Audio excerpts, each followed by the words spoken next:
All right, folks, what is going on? Happy Tuesday. Happy Tuesday. Hopefully your Monday went well. Hope everything is going good. This is the First and Frame Rate Show. I am VF Baller, episode 291. I mean, we're chugging right along, and I feel I'm starting to get more into the swing of things of doing this on, Monday through Friday. I started this on January 3rd. Started a little nervous, but I feel like I'm starting to get used to this. It takes a while when you're constantly talking and trying to get a groove and making, deciding on what content you want to make. I really feel good about doing this on a daily basis. And I want to thank you guys for the support. Numbers continue rising. I really, really appreciate it. Not going to go on an original spill, but I will say this. I'm on your favorite platforms as far as the podcast. On YouTube, I am on YouTube and I'm on Rumble. So if you want to check out the podcast, either way, just put in First and Frame Race wherever you want to search. I should pop right on up. Someone asked me recently, should I get on iHeartRadio? And I know that'd be awesome if I can get there.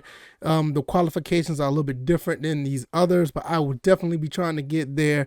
Gave me a new reason to push my content to higher levels. So hopefully I get there, but it all thanks to you guys. It all starts with you guys. You guys, shoot the direction of where this podcast go. And I thank you guys for making that direction possible. So one more thing I want to get into. If you want to support, go ahead and hit the like button, share this podcast, subscribe to the channel or the podcast so you can continuously get this content. And if you really want to support, you can always donate. I'll have all the links down in the description of the podcast and or the YouTube or Rumble channels. All right, let's go ahead and get into this episode 291. You guys already know I talk about Georgia Southern and Atlanta Falcons football. Georgia Southern football is still on the back burner right now. Don't have much to really talk about, but things are heating up with the Falcons when it comes to basically the draft. And the draft is getting closer. Free agency is getting closer. And right now, I want to give you my thoughts and opinions on a certain player that I really didn't think that was going to be a viable option for the draft. I just be honest. I mean, once Adante Fowler got released, look, all bets are off. We want to get edge rusher. And we're going to get somebody to get after the quarterback. And I still believe that. But why the Falcons could select London Drake at number 8, wide receiver out of USC. Why could this be a real possibility? We're going to get into that. We're also going to talk about all the other talent that's around when it comes to pass rushers and why I just think this one particular receiver may be the guy.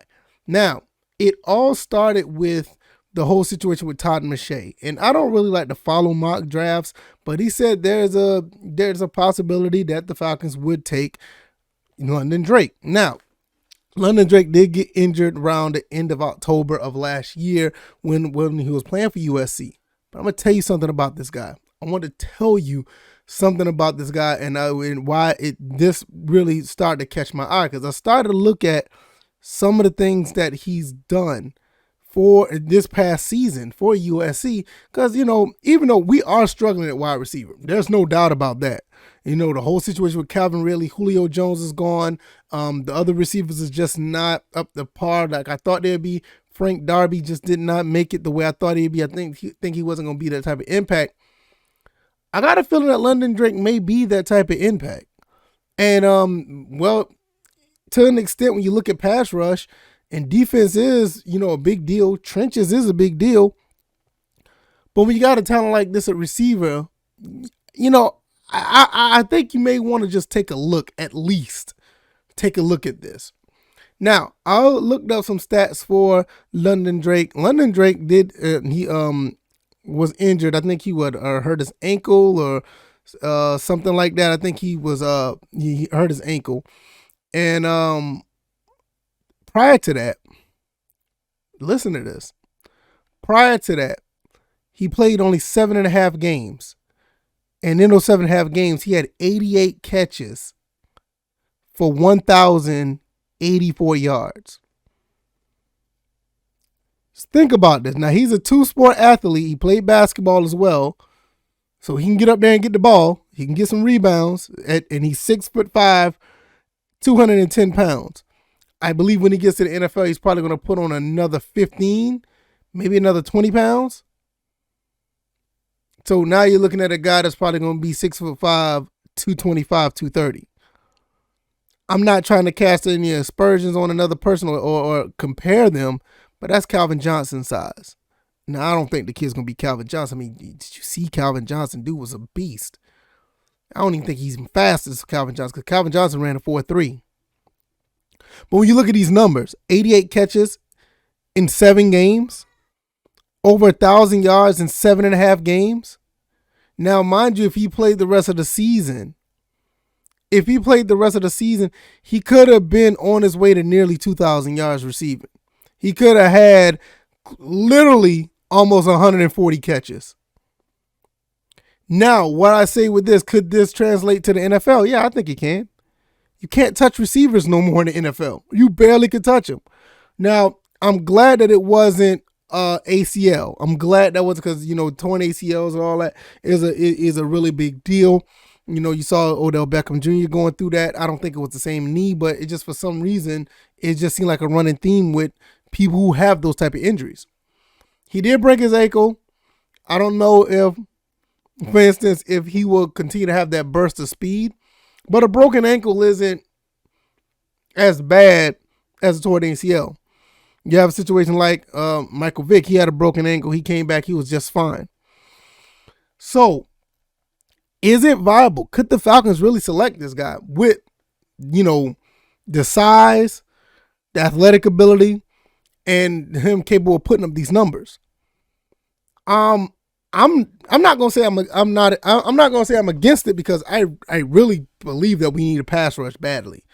You see how things go when you have a good pass rush. You could disrupt a team offense. You could disrupt the offense easily. Look what happened to the Bengals. The Bengals couldn't do nothing in the Super Bowl. You just look at any other team that had some form of pass rusher who can stop the run. It just made a big difference for your team. But I will say this. What type of pass rusher that's in this draft that's warranted a number 8 pick? Honestly. Because if we're looking at pass rush, and pass rush is a priority, that means we need pass rush. But who's that guy out there who really is going to be that game changer? I think, honestly, when you look at the edge rushers, you got one person that's moving up quickly. That's Jermaine Johnson from Florida State. He's moving up really fast. In his stock is moving up really fast as far as the players that are available. But when you look at all of these edge rushers, you have a lot of them. You have a lot of edge rushers that are here. And with the Falcons situation, with Calvin Ridley, who probably going to end up trading him, you still got 2 picks in the second round. Who's to say that they don't get that edge rusher in the second round after picking Drake London? Who's to say they don't go back into the first round with the Calvin Ridley pick and get an edge rusher? Because it's a lot of edge rushers out here. I just feel like when you look at like wide receiver Garrett, Wilson, and you got Jameis Wilson, who really has a torn ACL. We just can't afford to get Jameis Williams right now and have him sick. We need somebody on the field right away. And I think with the ankle injury, I would not be surprised if Drake London is pretty much about almost healed from that injury, and is pretty much ready to go at least by the beginning of summer. But with a torn ACL, there's 8 to 10, 12 months. Jameis Williams may not be available till later on the beginning of the middle, or like week 6, week 7 of the season. But look, I'm just throwing it out there. I'm trying to make the case that this could be a possibility. And I will be honest with you, I'm against it, because I feel like pass rusher is a thing. We need it. But when you really say we need that pass rush, I'm looking at, like I said, the guy from Florida State, Jermaine Johnson. He's moving up really fast. Kayvon Thibodeau is another one. And there's a few other ones that are there that may be good, but I just don't know if they're generational talents. With the way the receiver is now in the NFL, I can see where you can get this guy and nobody's really going to touch him. He can go across the middle at 6'5", 210. He can go up and catch the ball and get a pass interference almost every time. I mean, it's something to think about. I mean, I'm not saying that it should happen, but when you look at this, I'm just making a case that could possibly be a reality or make sense. I mean, who am I to to just be focused on one one position? Which, like I said, I know it's a priority. I just talked about it in episode 288. So I'm not going to sit there and act crazy and be like, oh, I didn't say that, or be a hypocrite. I mean, look, I'm still on board with that.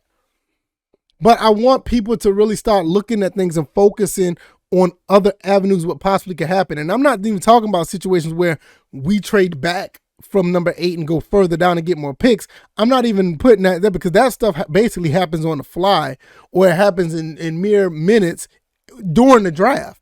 This is nothing that happens like we know now that, the draft is a month and a half away and we know that the Falcons are going to trade that pick when the draft comes. We don't know that. So I'm just talking about everything based on the time of each pick. And I'm sitting here thinking like, well, yo, this could be a possibility. Also, Jermaine Johnson actually did do well at the Senior Bowl. Our front office was at the Senior Bowl. So this could be a reason why, I know some people already said, Jermaine Johnson could be that guy. And look, I'll be happy if it is. I'm not against it. But I'm just looking at the situation like, okay, our wide receiver position is just as dire as the pass rush situation. They're almost identical as far as needs, in my opinion. So, I mean, I don't know. I mean, this is all I'm saying. At the end of the day, I feel like either one I would be okay with, but I still lean towards pass rush because games are won in the trenches. The flip side to that, if you get a big receiver that can get some calls, you can get some receivers, or you can get a receiver that don't mind going across the middle and be a big physical target and can catch. That's not a bad thing either, because like I said, the receiver can't be touched anymore. They barely could be touched. Hell, we saw in the Super Bowl where penalties was all over the place in the Super Bowl.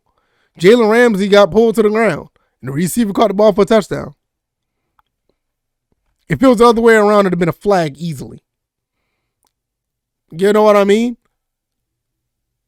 So there's pros and cons to all of this. And I think at the end of the day, I can see this happening, but I've seen it too many times where when you can't get at the quarterback, where that's detrimental to your team. When you can't get to the quarterback, so many things happen. As far as the opposition runs roughshod on your team. And even though that Dante Fowler only gave a 4.5 sacks, he was a leader. We only had 18 sacks total. I think we did okay overall. I don't think it was like abysmal. Yeah, you want to get to the quarterback more often, but it wasn't like it was really, really, really bad. I mean, outside of the Tampa game, the Dallas game. Well, I ain't gonna say the Tampa games actually wasn't that bad either, because we got to Tom Brady a couple of times. But outside of the Dallas game and the Patriots game, they were, by numbers, they were terrible, but they were able to do some things at some times. That doesn't mean that absolves them and say, oh, everything is okay, because you still need that help. You need a guy that could get at the quarterback. You need a Max Crosby. You need a Chase Young. You need a Bosa. You need that. But, I mean, the numbers make it seem like it was absolutely terrible, but these guys held their own at times. You know, I mean, thanks to the linebackers, but, you know, that's another story for another day, which I think we should get a linebacker sometime later down in the draft. But when you're looking at these first picks, definitely like this number 8, if we're going to stay at number 8, I can see where this wide receiver situation is an issue. It could be a pick. I mean, who else do we have? You know, could we get a receiver later on in the draft? Yeah, I think so. You got Treylon Burks out of Arkansas. You know, you got Jahan Dotson. You know, John Mechie is still out there. Don't forget that John Mechie got hurt earlier, but, you know, he should be back to play. He'd probably be ready by training camp. And John Mechie can play. He's a baller. You know, that's somebody we haven't talked about. Justin Ross out of Clemson. Clemson fell off so far, man. You don't even hear about, you know, Clemson. A sleeper, Wan'Dale Robinson out of Kentucky. He's a sleeper. Nobody talks about this kid, but Kentucky has been pulling out some really good talent lately out of the, you know, out of their, you know, out of their program. So it's there. But when I look at these numbers that Drake London put up, I mean, out of 7 games, he had 88 catches in 7 games. That means he could catch the ball. You know, and he's a big physical receiver at 6'5", 210. Like I said, probably by the time he gets into the league and go through weight and conditioning, he should be about at least 220, 225. It's a possibility we're looking at a Mike Evans right here.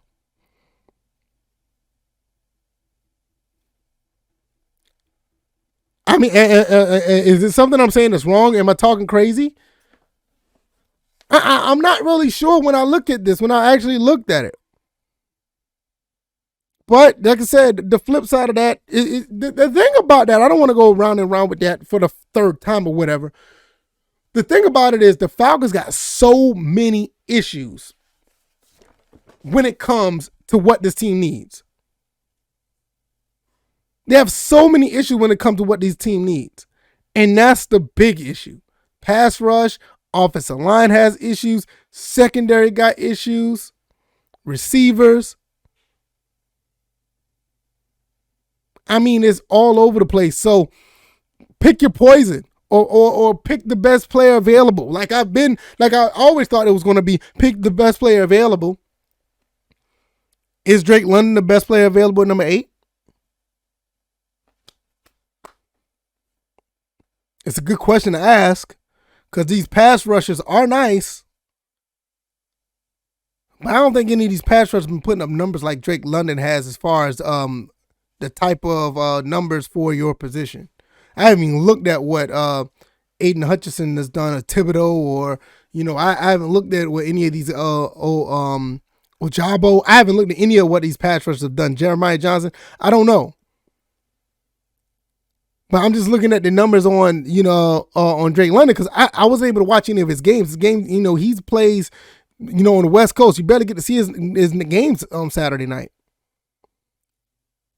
And the only person that's on this list, as far as on the draft big board, that I know that can ball and I don't have to look at the numbers, is Nakobe Dean. Nakobe Dean looks like he wants to play in the NFL and make an impact. And I'm not saying he looks like it because I see him. I'm looking at what he does on the field.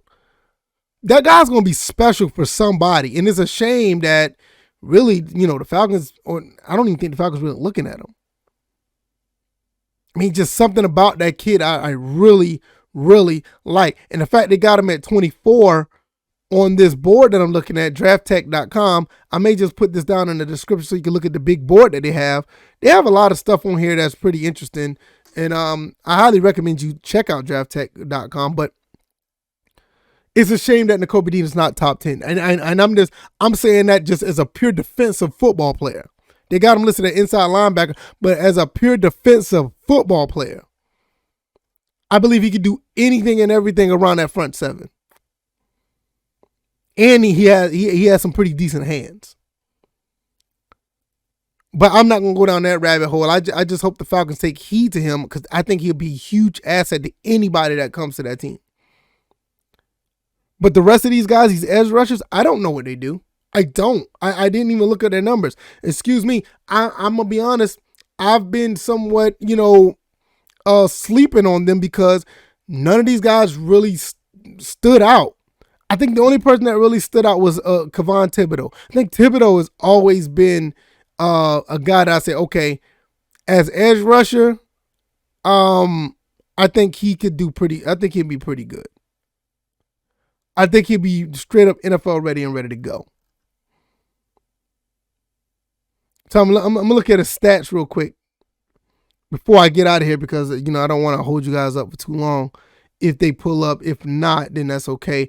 I'm not really here to do that today. It looks like my computer is oh no, there it is. I take that back. So overall, this season, he played in 11 games, 35 solo tackles, 15 assists for a total of 50 tackles, 12 tackles for loss, 7 sacks, which is actually pretty good. 1 pass deflected, 1 forced fumble, 2 forced fumbles. So that's not bad. I like those numbers.